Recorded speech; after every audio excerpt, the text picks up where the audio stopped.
All right, welcome back to Bayou Time. A little fire update on a fire that's been burning for quite some time now. Joining us from the Bayou Cane Fire Department and their fire prevention chief is Mike Palmer. Mike, good to see you again. Good afternoon.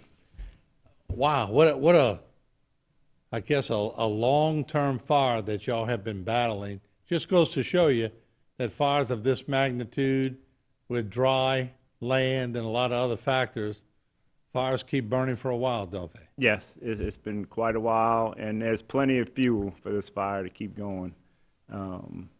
We got a lot of rain last week, which helped out, brought things down a good bit, but unfortunately it dried back out and things got going again.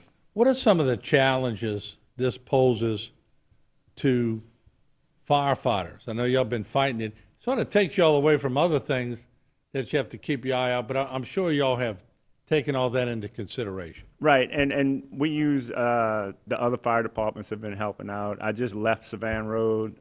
We have a crew out there now, along with Shriever, supplying water to us, try to wet the ground, keep the area wet as it heads towards Savannah. Last night, it poked through to Savannah. We got to knock a lot of it down. We had to close the road down. It was unsafe for cars. And we put some water on it, got it knocked down. And the cool air at night, humidity, helps bring it down a lot. But unfortunately, that brings the smoke down to the ground, too. I just talked to the parish president a while ago. He said he's deploying about 40 pumps, ranging from 30 inches to 8 inches. They're going to use Bayou Cane and Whiskey Bayou to sort of get some water. He said it won't cover all the acreage, but 40 pumps is better than none, right? Yeah, I haven't been briefed on the plan yet, but any water at this point would help. Yeah. Any water in that area.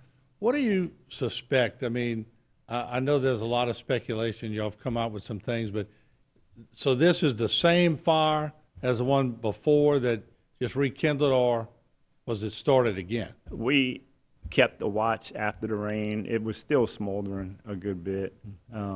There are some creosote poles on the Main Street side. They never really did go out, and they're still burning right now. But we haven't begun to even look at it with the sheriff's office on what could have possibly started. I guess the main thing at this point is just to get the fire out, right? Get it under control, keep the public safe. We have not had a structure threatened yet, and we plan on keeping it that way. But Savannah Road does bring some challenges. When the ashes are flying around, I had a lot of people today that told me that there's a lot of ashes still in the air. What kind of threat does that pose? Or are they pretty much, the ashes are cool at the point where they reach any kind of location? Once it gets to a certain altitude, they do start cooling down, but it's fine material. Okay. That's when plants burn, it's fine material. We do check around the neighborhoods just to keep an eye out on what's going on.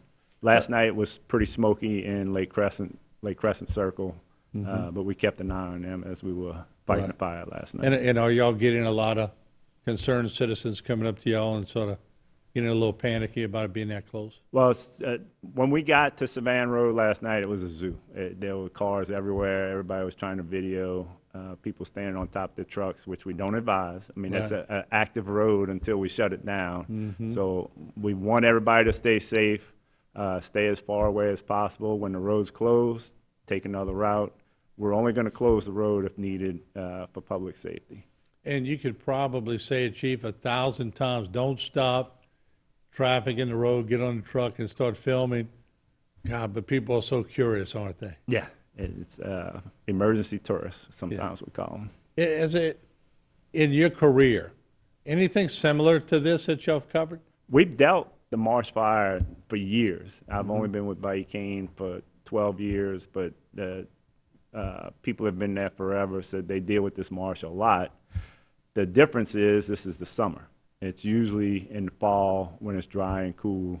So now we're dealing with it with 100-degree temperatures during the day. It makes things difficult. Yeah, and there's all kind of speculation that people burned it for hunting and different things of that nature, but until the investigation is over, speculation is just that, speculation. Correct. Yeah. So Is it general or rule of thumb that y'all don't start an actual investigation until the actual fire is out? Well, it can go any number of ways. With a home, you usually have some type of video or witnesses. Someone was home at the time. This is a marsh. It's wildland. Sometimes there's no way to figure out what happened. Yeah, unless you got a trail cam that happened to get lucky. Correct. It's impossible to find out what's taking place. How many men are deployed on this, would you say? So last night we had 3 trucks with over 20 people working because it got really close to the road and it was very smoky. Today, when I left at 12:30, we had 1 truck out with 4, and a truck from Shreve was out helping us with water supply. And in the peak of it, how many would you say worked on it? The first go-around, we had over 50 with all the fire departments helping out.